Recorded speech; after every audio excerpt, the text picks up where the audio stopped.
الحمدللہ وکفا وسلام علی عبادہ الذین اصطفیٰ اما بعد فاعوذ باللہ من الشیطان الرجیم بسم اللہ الرحمن الرحیم یا حی یا قیوم یاک نعبد و یاک نستعین برحمتک استغیث اللہم صلی علی سیدنا محمد وعلی آل سیدنا محمد وبارک وسلم۔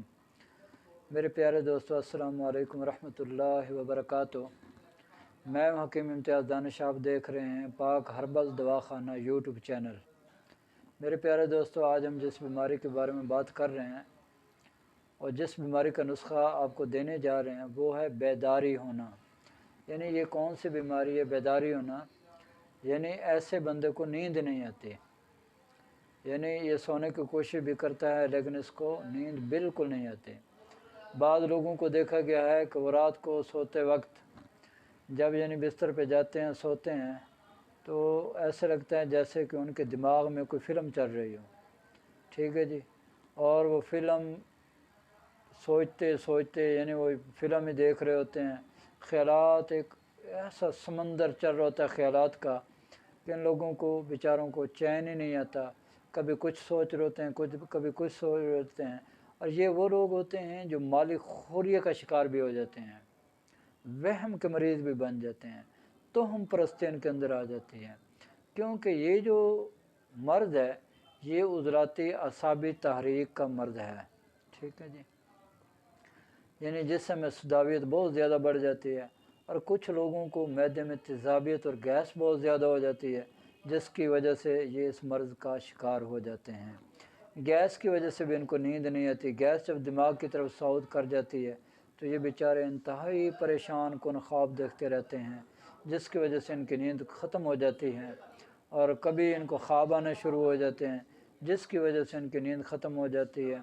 بعض مریضوں کو جناب وہ کالی کالی چیزیں، کالے کالے ڈراؤنے خواب، سیاہ قسم کے ڈراؤنے خواب، سیاہ سانپ دیکھیں گے، سیاہ قسم کا کوئی ریچھ دیکھ لیں گے، اور اسی طرح اور بھی بہت ساری چیزیں دیکھتے رہتے ہیں، جس سے ان کے یہ پتہ چلتا ہے کہ دماغ میں بہت زیادہ خشکی ہو گئی ہے، جس کی وجہ سے ان کو یہ مرض لاحق ہوا ہے۔ تو میرے پیارے دوستو، گھبرانے کی کوئی ضرورت نہیں ہے۔ میں جو آپ کو نسخہ بتانے جا رہا ہوں آپ یہ نسخہ استعمال کریں، لیکن اس کے لیے شرط یہی ہے کہ چند دن آپ نے یہ نسخہ لازمی استعمال کرنا ہے۔ یہ نہیں ہے کہ آپ ایک ہفتہ یا 2 ہفتے استعمال کر کے اس کے بعد کہیں کہ مجھے تو آرام ہی نہیں ہے۔ نہیں میرے بھائیو، کم از کم 4 سے 8 ہفتے آپ نے یہ نسخہ استعمال کرنا ہے۔ انشاءاللہ تعالیٰ آپ دیکھیں گے آپ کا جو مرض ہے وہ ہمیشہ کے لیے ختم ہو جائے گا، اور آپ کو انشاءاللہ پرسکون نیند آنا شروع ہو جائے گی، ٹھیک ہے جی۔ اور آپ کی جو سداویت ہے نا یہ انشاءاللہ ختم ہونا شروع ہو جائے گی۔ تو اس کے لیے نسخہ آپ نوٹ فرما لیں۔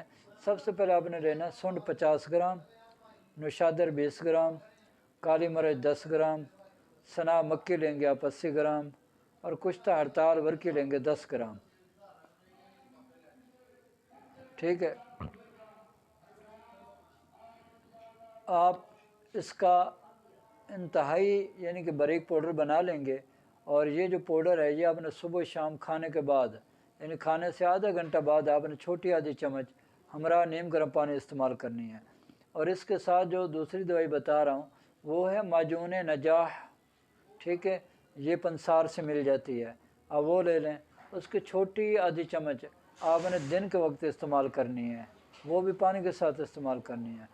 اور اس کے ساتھ ہی ایک نسخہ ملتا ہے خمیرہ ابریشم حکیم ارشد والا، ٹھیک ہے، خمیرہ ابریشم حکیم ارشد والا، یہ آپ لے لیں گے۔ اس کی چھوٹی آدھی چمچ آپ نے رات سوتے وقت ہمراہ پانی استعمال کر لیں یا دودھ کے ساتھ استعمال کر لیں، اور کوشش کریں کہ اس مرض میں آپ زیادہ سے زیادہ دودھ استعمال کریں، اور دودھ میں چھوٹی الائچی اور سونف ابال کر وہ آپ پیا کریں، ٹھیک ہے۔ یہ دودھ آپ زیادہ سے زیادہ استعمال کریں، اور جو دوائیاں میں نے بتائیں یہ آپ استعمال کریں۔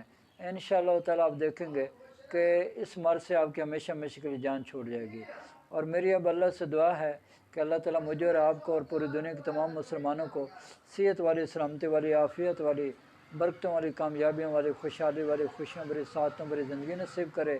آمین۔ وآخر دعوانا ان الحمد للہ رب العالمین۔